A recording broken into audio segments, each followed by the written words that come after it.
posted a mail. I'm ready for my close-up. Why don't you come up sometime and see me?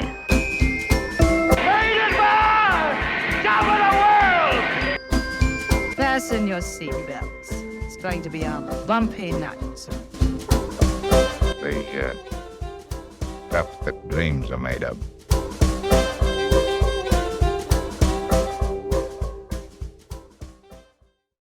Hi, Wendy here. Before we start off our episode today, I want to remind everybody to check us out on social media, Facebook, Twitter, and TikTok. Also, please leave a rating or comment on iTunes or wherever you get your podcast. You can find us on social media by simply searching Silver Screen Time Machine, and please make sure you follow our podcast, Silver Screen Time Machine, anywhere you get your podcast. Thank you, and enjoy the episode.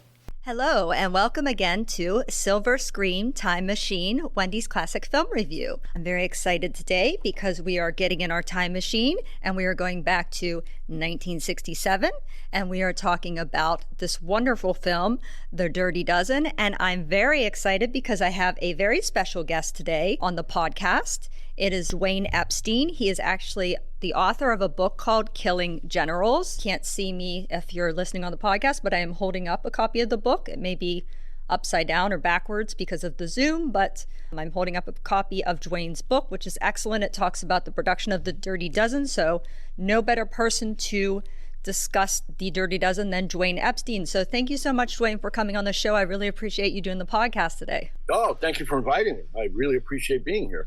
And do you want to talk a little bit about yourself? You also, of course, were the author of Lee Marvin Point Blank, which is how I first learned about you because I really love that biography of Lee Marvin. So if you want to talk a little bit about some of the things you've done, maybe some of the things you have coming up, feel free. Yeah, I've got a couple of things going on. I recently signed a contract for a new book, a biography of the actor Roy Scheider, which I'm currently working on. Yeah, fascinating guy. Great actor. Awesome. Absolutely wonderful actor. Was in some of my favorite films. Also, I'm starting a new column on a website called Hollywood.com, and I'm writing articles for that website, and they seem to be getting a lot of hits, and they're very popular.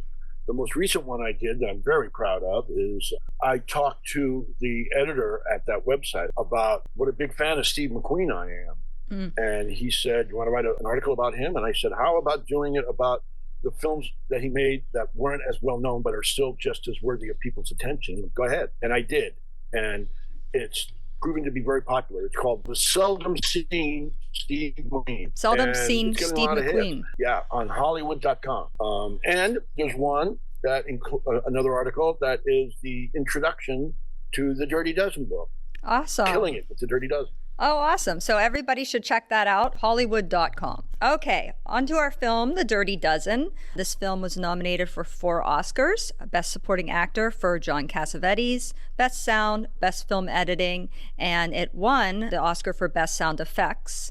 Why Best Sound Effects? Do you have an opinion on that? Well, I would think it was because of the explosive finale and the sound effects that were used for that were pretty damn impressive. Off the top of my head, I don't know what the other nominees were in that category, but I do know that the sound in The Dirty Dozen, especially with the finale of the chateau, was really loud. The producer of the film, whom I interviewed, a gentleman named Ken Hyman, he told me that they shot the movie in England, and it was about 20 miles south, I think, of London. And they were getting reports from people going, oh my God, is it the Blitz again? People in London thought they were getting bombed. Oh, the poor people in London, they already had to deal with enough bombings. Right. So in terms of why it may have won for Best Sound Editing, that might be it. So that's John Poynter. Is that how I say his name? John Poynter was the fellow that did the sound effects. Best Film Editing was Mike Luciano. Mike Luciano. He worked with Robert Aldridge on almost all of his films. Yeah, Robert Aldridge, he was kind of particular. He had a crew he liked to work with generally. And well, I read in your book, he was a little unhappy because coming to England, he couldn't bring his American crew. And he was a little frustrated with the British cinematographer because they moved a little bit more slowly than he generally would like. Well, I'll tell you, from what I had heard, I did interview Aldridge's regular cinematographer, a gentleman named Joe Byrock, who worked on all of it, most of his films. And Byrock told me that when he worked with Aldridge was used to doing 20 setups a day. Wow. But in England, 4 sit-ups a day. Very frustrating for him. Yeah, I imagine. He was a very much of a maverick, Robert Aldrich, and he was very opinionated. And so consequently, that led to a lot of frustration on his part. Yeah. But he got the movie done. Yeah, and plus the weather, of course, England is not the best weather. That also was causing some trouble with production. So there was a numerous... Yes, they called it the bloody rain because they would drive 20 miles to the location and boom, it would start raining. Yeah. So they'd have to wait. And there was a lot of ripple effects that happened because of that going over production with some of the actors that we can talk about as we go along here. So this is based on the novel The Dirty Dozen by E.M. Nathanson? Yes. Okay. But you say in your book that you believe that possibly some of the ideas may have come from Russ Meyer, who is also a film producer. Talk a little bit about what Russ Meyer had seen that gave Nathanson this idea. Okay, well, I'll put it to you like this.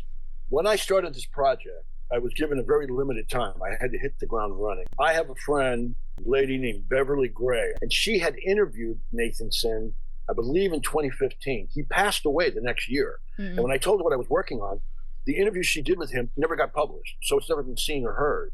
And she asked me if I wanted the interview on, because she had it on CD. And I'm like, God, Beverly, I would kill for that. She gave it to me. So that was a major exclusive. And what happened was, I got the full story from Nathanson himself on how he came to write The Dirty Dozen. And it's like I mentioned, it's all in the book. The idea came from Russ Meyer, the filmmaker known as the king of sleaze and the king of sexploitation. He had been a war photographer, and he was in Patton's command. I don't want to give away too much of that because it's a fascinating story. And according to Nathanson, when he heard the story, he said the hackles on the back of his neck stood up. Because the movie was so popular and it came out so many years ago, there were many, many urban legends about Dirty Dozen. And one of them is the fact that many people think it was based on fact. It wasn't. It was complete fiction by Nathanson. But during the research, he discovered enough information to create the fictional story. And when he wrote the novel, he didn't have a finish to it when it was sold to MGM. Yeah. So this was originally supposed to be directed by somebody different, George Seaton, right? George Seaton was supposed to direct. It was supposed to be produced by William Perlberg. The screenplay was supposed to be by Henry Denker, but then Nathanson didn't really like Henry Denker's screenplay, so he decided to take a crack at it himself. He was going to try to write the screenplay himself. But I guess because Nathanson took so long to try to write the screenplay, both Seaton and Perlberg had to go on to a different project. This film, 36 Hours, I guess they were making. Is that about accurate? Right. Yes.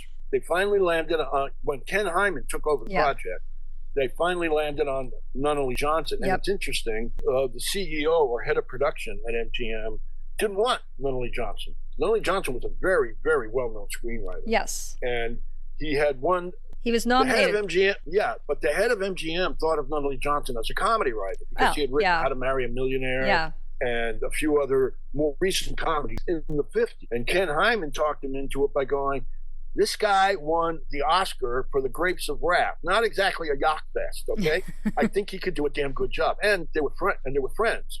So Ken Hyman suggested Nunnally Johnson, and Nunnally Johnson got the gig. And Nunnally Johnson, I mean, this film is not without humor anyway, to be honest. But, absolutely. Yeah, and then Ken Hyman, as a matter of fact, we should mention Ken Hyman. He was the fellow who produced the Hammer horror films. I feel like that was his big claim to fame before The Dirty Dozen. And he... Well, actually, that and the fact that he produced Whatever Happened to Baby Jane. Yes. Before The Dirty Dozen. And that's why he kind of looked to Robert Aldrich, because he had worked with him in Whatever Happened to Baby Jane. So he wanted him to come on and direct The Dirty Dozen. But then, of course, Robert Aldrich, he didn't like Nunnally Johnson's script that he had written, spent all this time writing, and he didn't like it at all. I think it's because Robert Aldrich, as you say, is a little anti-establishment, and he likes to have that sort of feel in his films, and he didn't have that feel from the script of Nunnally Johnson, so he kind of wanted to bring his own scriptwriter on, which was Lucas Heller. I was able to access the memos from the making of the film when it was in pre-production, during production, post-production. And in pre-production, Aldrich wrote to Ken Hyman and said, look, this is a really good script for 1946. Yeah. Okay? This is going to be 1967. Yeah. He said, the script Nunnally wrote is ice cream. We're dealing with cancer here.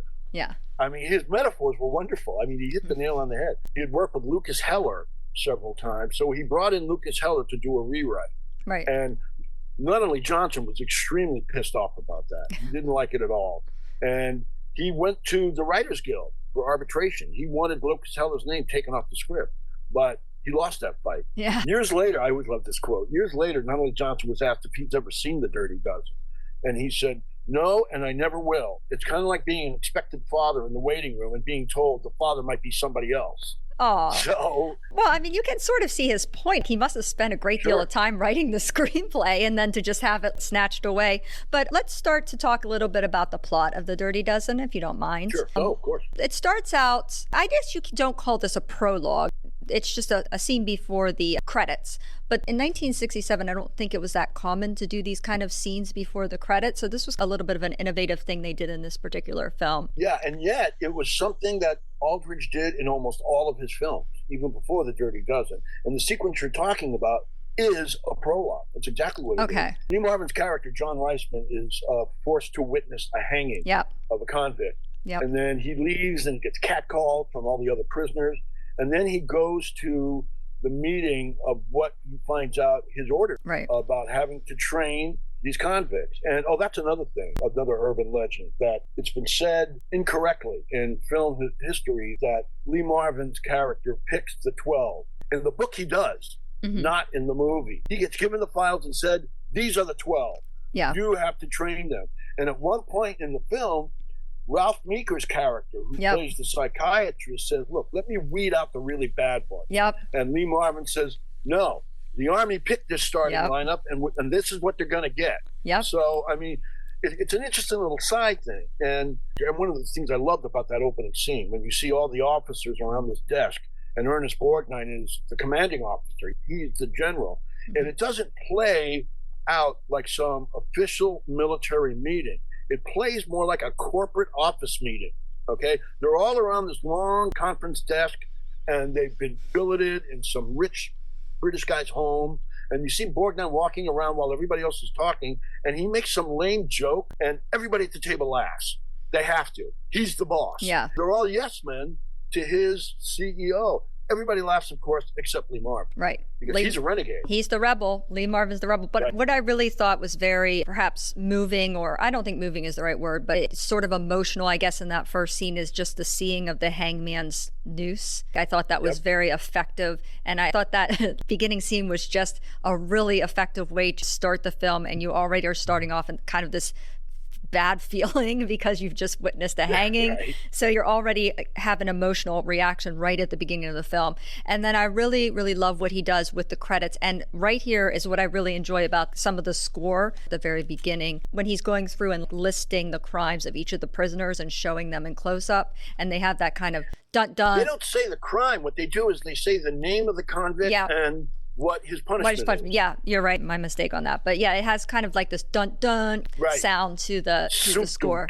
I like that beginning too, because you get introduced to all the characters and you get a little view of the characters. And even in their close-ups, they're giving you a little touch of their personalities, each of them. I think it's a really nice job by the actors. The thing you said about the opening scene of Marvin having to witness the hanging. That, by the way, was in the book. And the guy who was being executed is named Enos Gardner. And it's about the first 100 pages of the book. It's all about him. They did what he did in the book when he's being hung, which is to just kind of cry and say, "I'm sorry." And the camera angle is brilliant. They show him dropping from the bottom of the floor, looking up at the gallows, and you see his body drop.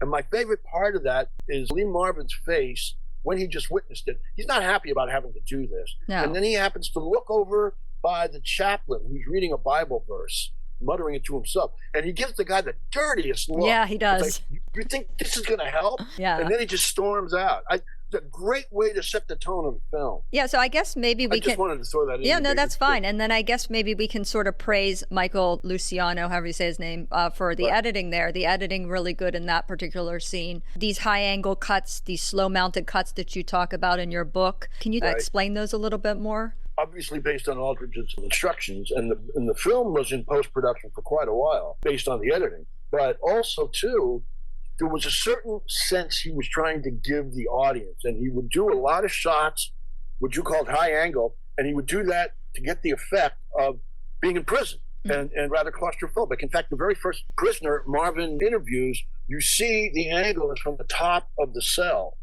And then they do this real quick zoom close-up of, I believe it was Charles Bronson who he spoke to first. He doesn't have any shoelaces in his boots. He spoke to Franco first. Franco, thank you. Okay. Yeah.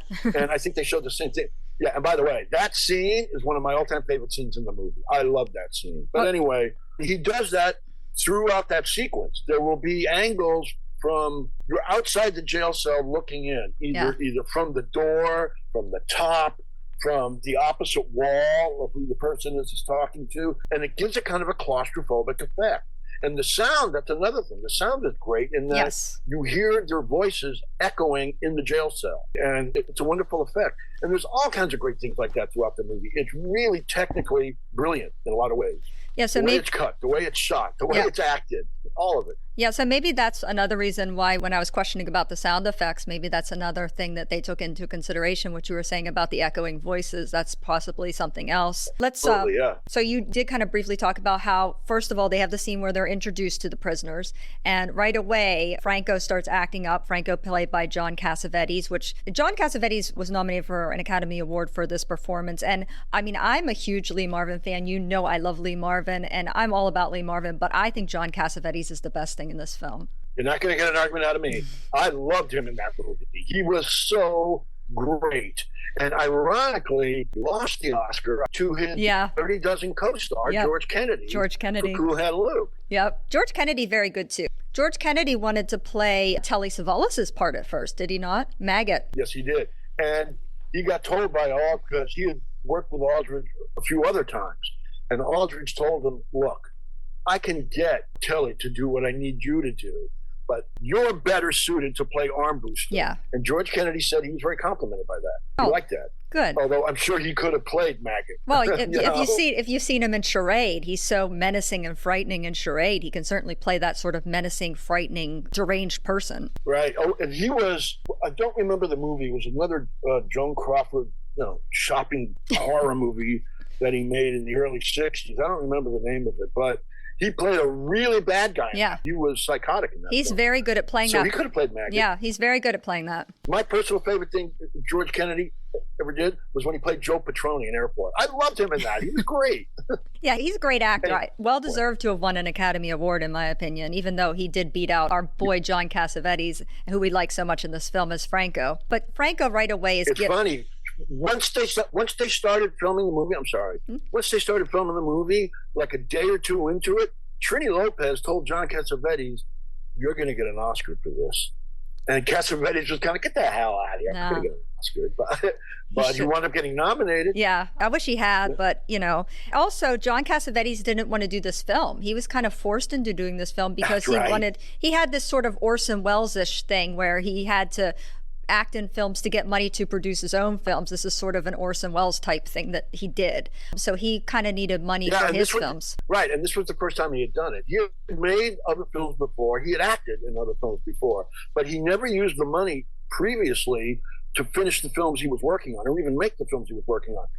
Ken Hyman was the one who talked him into it. Ken Hyman told me, he goes, look, John Cassavetes is a wonderful actor, terrific director, pretty good writer, but he's also a pain in the ass, is how he put it to me. Because he said, I practically had a fist fight with him to get him to do the part. And one of the things that kind of forced him into doing it, because he didn't like it. He read the script, he didn't like it. And he said that he was being sued by Universal, John Cassavetes, for work he needed to do and didn't do, and he was kind of blowing his contract. He had also been blacklisted in Hollywood because of a project he did with Stanley Kramer. And he said he didn't work for 2 years because of that. The phone stopped ringing.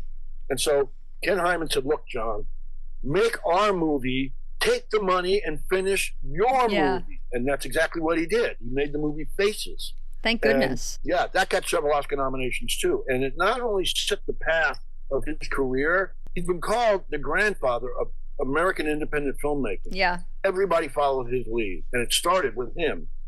And the success that Dirty Dozen had on everybody's career involved in the film was absolutely extraordinary, amazing. Everybody's career took off like a rocket. Except Trini Lopez, at least not his acting career. Not his acting career. There are several stories about how that happened, and almost all of them involve Frank Sinatra, believe it or not. We'll get to him. All right, back to the plot. Okay. Franco he's very rebellious. He doesn't want to drill. Lee Marvin is trying to make them drill. He doesn't want to drill. Lee Marvin pretty much takes him aside and kind of threatens him, and then they get into a tussle, and he smashes him in the jaw with his foot. And then after that, it sort of cuts to Lee Marvin interviewing the different prisoners and saying, look, here's the deal. This is what I have for you. And again, this is when you get sort of fleshed out a little bit more what the prisoners have done. And you only see 4 or 5 of the prisoners, but it's the main characters. It's John Cassavetes, it's Telly Savalas, it's Jim Brown, and it's Bronson. Yeah, Charles Bronson. Bronson. Yeah. So, I mean, you get your main guys there, and you get a little bit of knowledge of what their crimes are, and then you start to see, again, their personalities. Right away, you see Maggot's personality. And I think Telly Savalas does a great job of portraying Maggot as this horrible psychopath. And this laugh he does is so creepy. This laugh he always does. When I see him, I just like... It's so funny because, you know what a dangerous person this guy is, and he has this high-pitched, girlish giggle, which is even more scary. And it's interesting about his character. In the novel, he was 3 different people in the novel. He was 3 of the different convicts, and they put him all in one, and it still works. Yeah. He's a religious fanatic, he's a sexual deviant, and he's a Southern bigot. Those were 3 different people in the book, but it's all Maggot in the movie. Yeah, he does a really nice job. So he's talking to the prisoners. He's explaining they can avoid their sentences by coming and doing this mission with him, which is, I guess, this is the whole point of the film. These prisoners are given a chance to not be executed so that they can come and do this mission with Lee Marvin where they go and they're attacking the Germans in this super secret mission. So he sort of gets all the prisoners together and, you know, gives them the what for and tells them, lays down the law, tells it like it is. And in this scene, we do see some of the MPs, and one of them is Bob Phillips, right? This guy was brought on mostly, I mean, first of all, he's brought on to act, but also he was brought on as a secondary role to sort of babysit Lee Marvin, keep him out of trouble. That's absolutely right. I spent an entire day with Bob Phillips. Wondrous experience. He was a really trippy guy. He had a hell of a resume. He was a Marine self-defense instructor during the war, during World War II.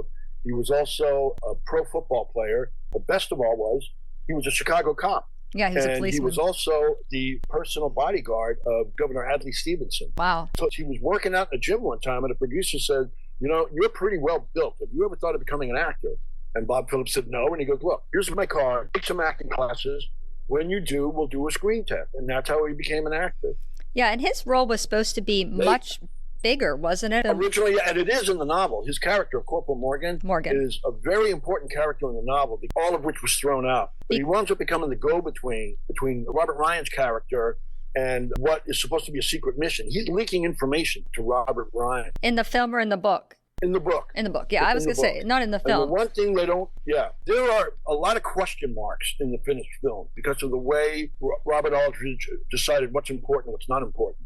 One of them is, how does Robert Ryan even know where the hidden outpost is where they're training? He just shows up. Okay, in the book it's explained. Yeah, because there's a lady or something that in the book, a lady that he's Lady sort Margot.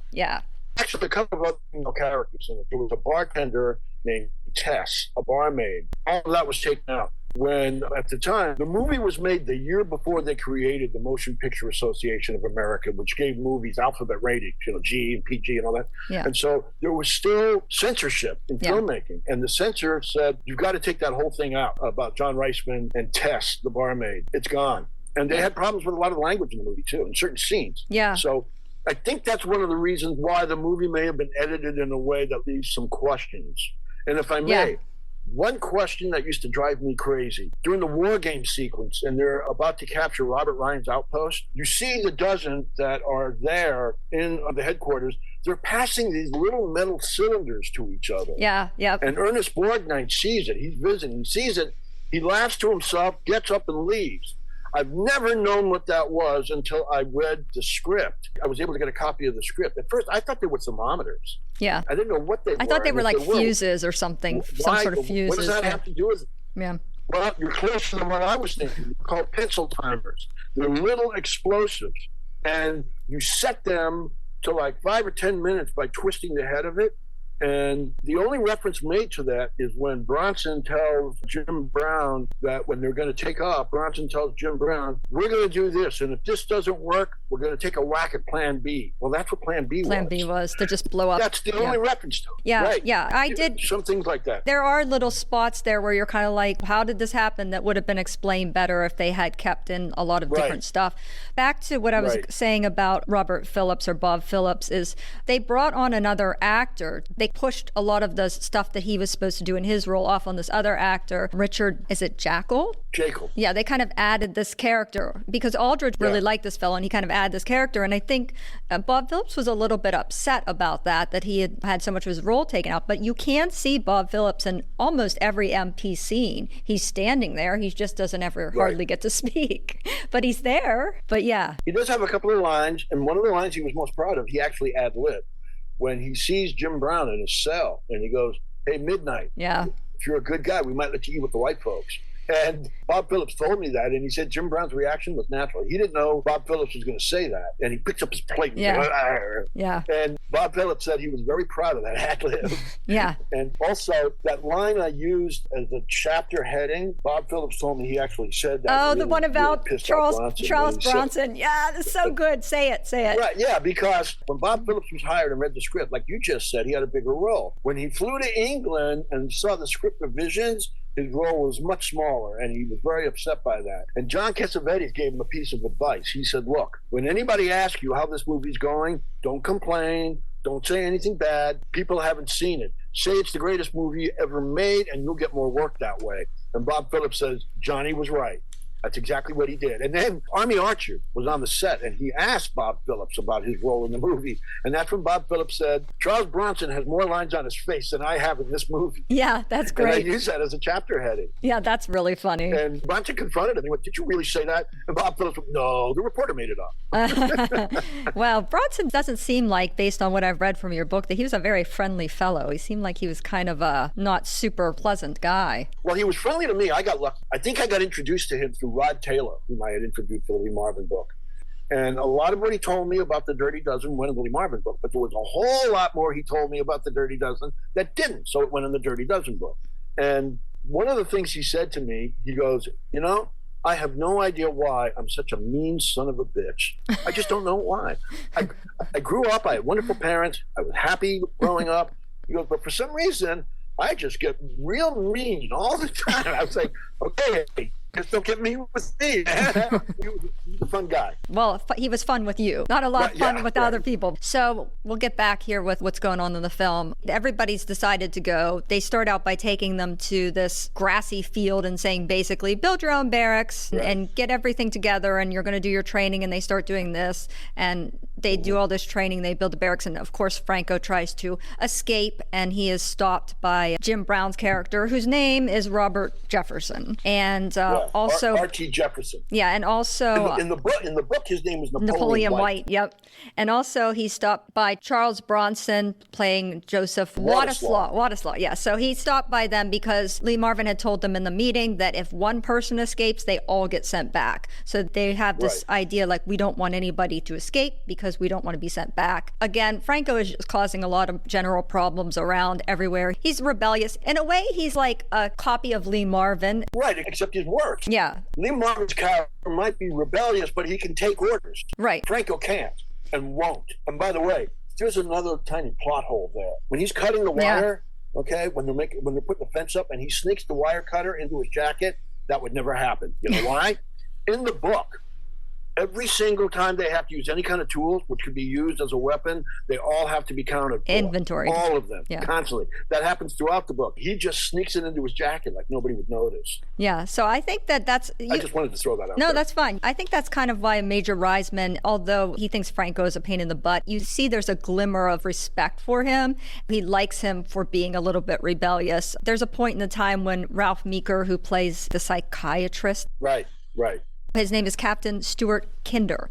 He comes in to sort of evaluate everybody. Kinder, right. Yeah, and Lee Marvin says something along the lines of, oh, I love that Franco because he's worried they're not gelling as a team. And Franco rebels against bathing in the field because they don't want to bathe in cold water. And he gets all the rest of the Dirty Dozen to stand up with him. And so Reisman's really happy. He's like, yeah, good, they're gelling as a team. And that's why they are called the Dirty Dozen, because they start getting all filthy because they won't bathe in the field. Or shave. Yeah, I love the scenes with Robert Ryan when they have to go do the parachute training at Robert Ryan. And we should mention Robert Ryan plays Colonel Breed, who was or is Major John Reisman's supervisor, who obviously they don't get along. There's not really explained why they don't get along, but they clearly don't get along. Well, once again, that's in the book, and there's a specific reason why they don't get along. And that wasn't even really necessary to put in a film, but it's an interesting story in and of itself. Also, too, one of the things several people told me, even though the movie was made over 60 years ago, there were some people who still survived, and I was able to interview them.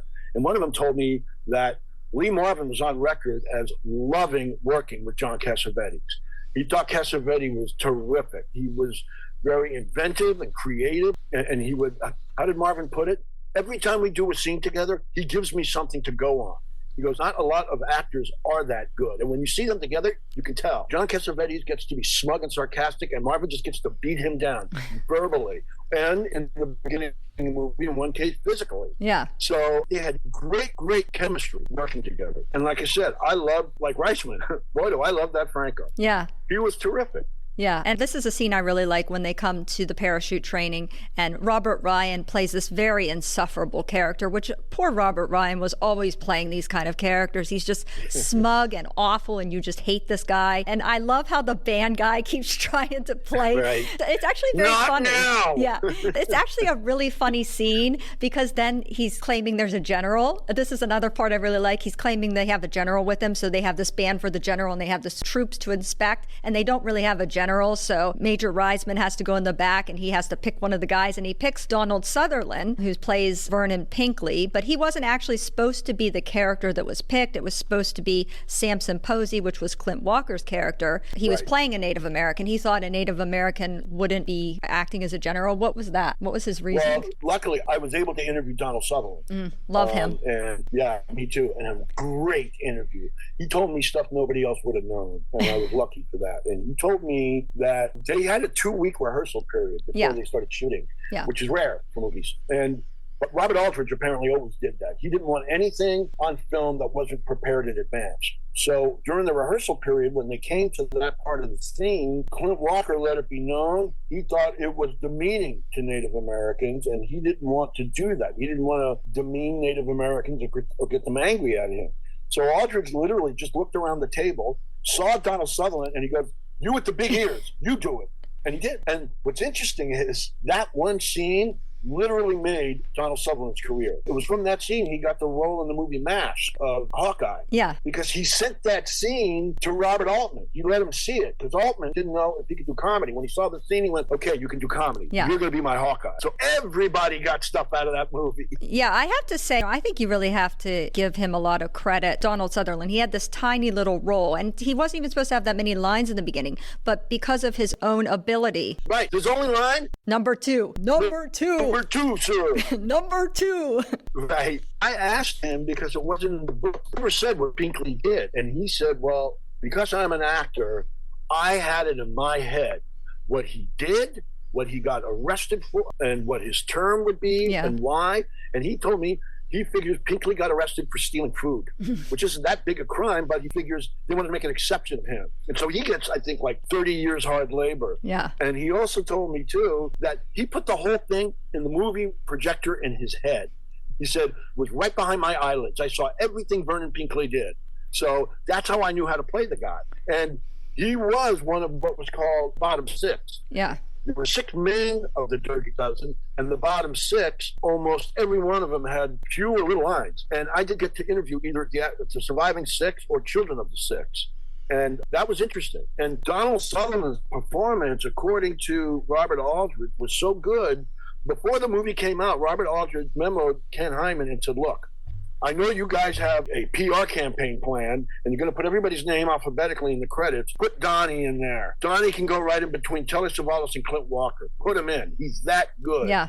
Now, the ad campaign had been started, but there was a secondary campaign, and Donald Sutherland was in it. Even he didn't know that. I showed it to him. Oh, and he just did a really good job of playing this sort of very stupid character. He has this kind of face that does well for stupidity, to be honest. And he was very goofy kind of guy, very clueless. Mm-hmm. People would say something and be like, what? And in that way, he was very comical. And he really stands out. He really stands out in the film to me. I mean, I love Donald Sutherland anyway. In the beginning of the film, John Cassavetes asked him, "You like it here?" And Sutherland goes, "Well, he got no place else to go." And Cassavetes goes, "You're an idiot." Yeah. You idiot. Yeah.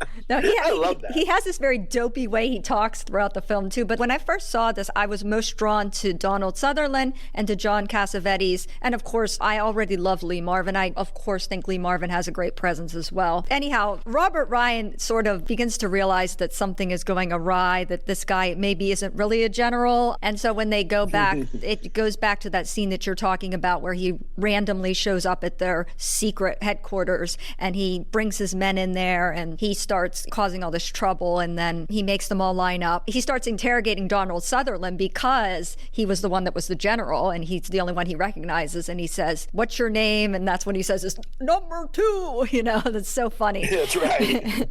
And Cassavetes jumps in. Yeah, yep. And he starts... You think you tell him nothing. Yep, and he starts giving Robert Ryan a hard time. Robert Ryan tells him he's going to bathe in the field, and he says, "No, sir." You know, he gets real adamant about it. And then the great thing is that Lee Marvin comes and he sneaks onto the thing, and he goes up this ladder, and he's got this machine gun. He starts shooting everybody, and everybody's hitting the ground, and Robert Ryan's like, "What's going on?"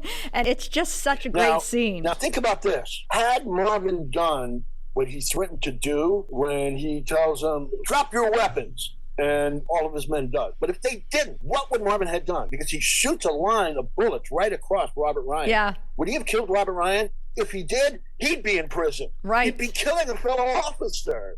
You know? He gets brought up again in front of the generals because of this kind of behavior. And also another reason is because he brought the truckload of prostitutes to give the men something to celebrate at the end of their training. He brings this truckload of prostitutes in. So, and I'll tell you something interesting about that. Nathanson did it in his book where Weissman brought in just one hooker for all dozen. One. Okay? Now, Nathanson said, Aldridge was a lot more generous than I was. Because, you know, he tried to bring in a dozen, but I think he only brought in eight. Eight. Yeah, it says right? 8 in the film. One of them, one didn't matter because Telly Savalas was on guard duty. Right, true. Thank God, because they really wouldn't have wanted him in there. No, he would have just killed all the prostitutes. Anyway. That's another great scene. And yeah, that would have been really rough for one lady. I mean, that would have been a tough night. Right. So anyhow. Very much so. Lee Marvin. That's why Nathanson said, boy, Aldridge was more generous than me. I don't know why Nathanson didn't think of that himself. Yeah. You know? But anyway. But then, of course, Lee Marvin gets in trouble again. He gets called in front of the generals and he gets reprimanded, and they're trying to tell him they're going to cancel the operation, and he's like, no. Right. And they come up with this clever plan. As a matter of fact, George Kennedy's character is the one that kind of comes up with this idea, because he's saying that my men are worth 12 of Colonel Breed's men. They're much better. I can prove it. And then they decide to do this war games thing. And this scene, I have to tell you, is my most favorite scene in the whole film. And I really also love the music in this scene, I will say. The sort of apple tree song or whatever I feel like it is that they're playing. Don't sit under the apple tree. It's dun, such dun, a dun, cute, dun, yes, dun, it's dun. so cute the way it fits so cute in the scene. It just makes the scene seem really light and lively, and I really enjoy that. And it's such a fun scene, the way they go in and they sort of do all this mission stuff, and they make this plan, and they're doing all these things that they're not supposed to be doing. But it's just such a satisfying scene. I love it so much. It's, like I said, my favorite scene in the whole entire film. Cool. Very cool. So what winds up happening is, of course, they do all these things, and they wind up capturing Breed, capturing him in this game. They wind up capturing him in his headquarters. Right. So then it's said, oh, okay, well, they can do their mission. Then it cuts right to them at dinner. And I think you made this comparison in your book, which I think is so interesting, about it looking like The Last Supper. That's right. Not only is it The Last Supper, in fact, while they were filming it, it was called that, The Last Supper scene. Reisman is seated where Jesus was seated. Yeah. And Maggot, Telly Savalas, is seated where Judas was seated. Yep. I mean, it's interesting. Very symbolic. it was a little kind of foreshadowed. Yeah, oh, absolutely. Yeah. Very much so. Yeah, so he's congratulating the men at this dinner, and they're going over their plan, which has this little nursery rhyme that they do throughout. And you even have the whole nursery rhyme listed in your book, I think, which is pretty cool. Yeah, I think I did too. There was a guy, I don't know if you remember the character, Glenn Gilpin was the character, and he was played by an actor named Ben Carruthers. Yep. Now, I interviewed Ben Carruthers' son, and he told me when he watched the movie when he was a kid, and the scene where his father gets his leg stuck in the roof and he kills himself, he sets up the grenade, he goes, my brother and I went screaming out of the room. I couldn't believe it. And one of my favorite little side facts about that movie is a lot of people don't know this. Ben Carruthers was black. Yeah. He was a light-skinned black, okay? And his son, Kane Carruthers, said, when I would tell people my father was in the Dirty Dozen, they would go, you're Jim Brown's son? They didn't know there was another black guy in the movie. Anyway, so that was just a little aside. Yeah, I thought that was a really cute part. So as you referenced about him getting his foot stuck, they start their mission. They go to the chateau, which was this big monstrosity that they had to construct, which is another thing that took forever on the production. Yeah, because then they had to deconstruct it, not to blow it up. They did too good of a job. Yeah. The special effects department told the construction crew, we're going to need about 50 tons of dynamite to blow this thing up. And that really pissed off Aldrich. They had to take out the opening facade. They had to take the middle out, and because it was all cement, and they had to replace it with plywood and styrofoam. Yeah. So it could be blow up with just 10 tons of dynamite, which is what they wound up doing. These are kind of the things when you make a movie long before CGI. Yeah. Everything in those days, they were called practical effects. I don't know how practical it is, but that's what they were called. So when you see things blowing up in that movie, they're really blowing up. One of the cast members, one of the lower six, a guy named Colin Maitland, told me, Bob Aldrich gave us the instruction that when this thing blows, I want you to act like you're in awe of how amazing it was to see this thing go up. And Colin Maitland said, we didn't have to act. All we did was see that thing blow up, and the looks on our faces are real. We did not think it would be like that. It was amazing. Yeah, this is something we talked about, the delayed production. The delayed production had a couple different effects. For example, Jim Brown was supposed to rejoin his football team, the Cleveland Browns, and he wanted to continue making the film. And Art Modell, the owner, was giving him a hard time, and he actually wound up retiring from football. And he was right in the prime of his career because he couldn't leave the Dirty Dozen, and he didn't want to. So that was an effect that happened. Yeah, Jim Brown had said years later that it didn't really bother him to retire from the NFL. Yeah. He said, look, we had won, the Cleveland Browns that year had won the Super Bowl. He was voted player of the year. He had a solid 10-year career. He was 29 years old. So I didn't really mind. The only thing that bothered me, and still does, was that Art Modell gave him an ultimatum. You either come back or you get fined $1,000 a day. And later, Art Modell said $1,000 a day. That's lunch money now. Yeah. But Jim Brown said, that bugged me so much. I held a press conference on location and announced my retirement from the NFL. Now, what's interesting is you can't buy great publicity like that. Because sports writers were writing every single day in their columns, will Jim Brown come back? Will he not come back? What's he going to do? And when he held that press conference and all the reporters were there, I'm sure everybody in the production of the film were smiling from ear to ear. It's like, ooh, how good could this movie be if it means that Jim Brown had to quit the NFL? Yeah, gave up football. This is going to be some kind of movie. When Jim Brown was kind of campaigning for the part, they actually were originally going to give this part to Sidney Poitier, but he turned it down. And when Jim he was considered, Jim Brown was campaigning for the part, he said he should be given the part because he could run faster than any of the other actors. Well, no, he didn't say that. His agent did, which I thought was really cool. Sorry. Yeah, well, which is true. Robert Aldrich was a big football fan, and Jim Brown's agent read the script. This wasn't Jim Brown's first film. It was his second film. His agent's name was Phil Gersh. And he told Robert Aldrich, you really ought to consider Jim Brown for the role. And that's when Aldrich said, well, what the hell can he do besides play football? Yeah. And that's when Phil Gersh said, listen, he can run faster than any actor you've got on your set right now. And Aldrich went, okay, he's hired. And Jim Brown's take on it, well, he loved playing the character. He thought the character was great. He was a natural leader. He was smarter than most of the other people he had to deal with, but it was just a favorite role for him. And once again, even though it was only his second film, it set him off on a wonderful career in what would later be called blaxploitation films. Yeah. He was like the leading man in those films.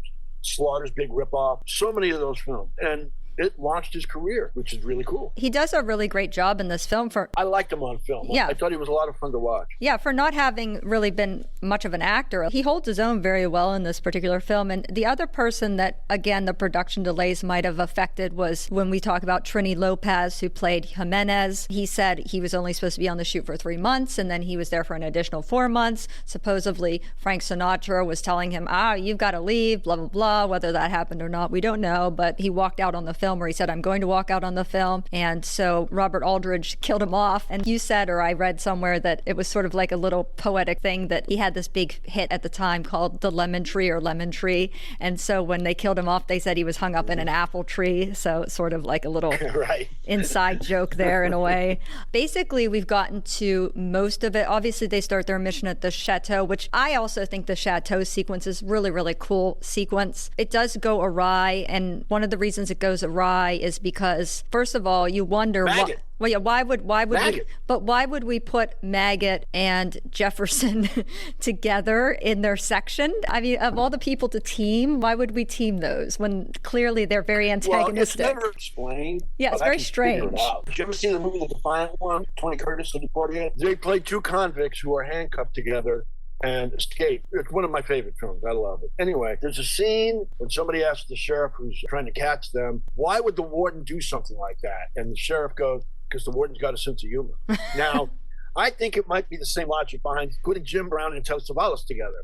Mainly, the other reason being that Telly Savalas' character, Maggot, he never really falls in line with everybody else. Once they start congealing as a team and coming together as a team, you're never really quite sure about it. Ever. And so I'm guessing Lee Marvin's character figured if he gets out of line, the only guy who could really maybe control him would be Jim Brown. Yeah. You know, because they have a definite hatred for each other. And that's exactly what happens. So maybe there was some foreshadowing there. I guess you also kind of wonder why they would send him into the house of all people. Why not keep him in the field with the other guys? Why let him go where there could be civilians, women walking around? Well, yeah, absolutely. You can certainly ask that. There's a lot of questions you could ask about the way things were done in that movie.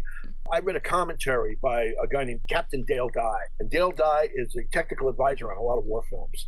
And his commentary was that he loves the movie. Yeah. He said, how did he put it? He goes, you know, Lee Marvin could read the telephone book and I'm going to watch it. He's just that good. Yeah. And this movie's a lot of fun. Yes. But there are so many flaws. Yes. An amazing amount. When they land at the chateau on this commando mission, they should have bivouac helmets on, not shiny green helmets that reflect the light, so everybody can see them, you know? Here we are. Yeah, right, exactly.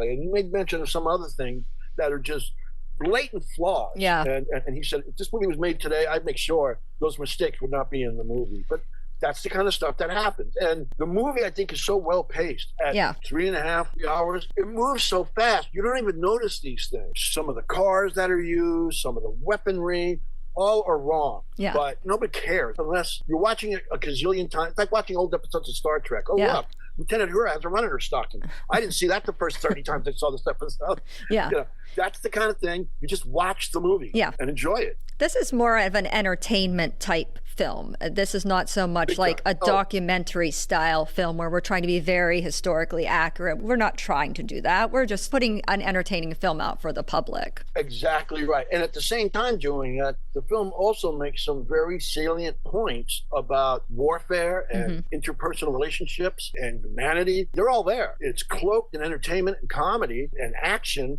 but those messages are there, and I think it's very well done. Yeah. That's one of the reasons why I think it holds up so well to multiple viewings. You can watch it over and over again and still get things out of it you hadn't seen before. Yeah. Or thought of. Yeah, and it's really a lovely film. We don't want to spoil the ending because the ending is very surprising and shocking, and if you haven't seen it, I think you'd be surprised by the ending, but we won't go further than to say that. Yeah, I will agree with you. I don't believe in spoilers, even if you give a spoiler alert. I've always said any film critic who reviews a movie and gives away the ending should be fired. Yeah. Because he's not doing his job. Yeah, because if somebody hasn't seen the only thing I'll say, but the only thing I'll say about the end of the movie is that's where the title of my book comes from.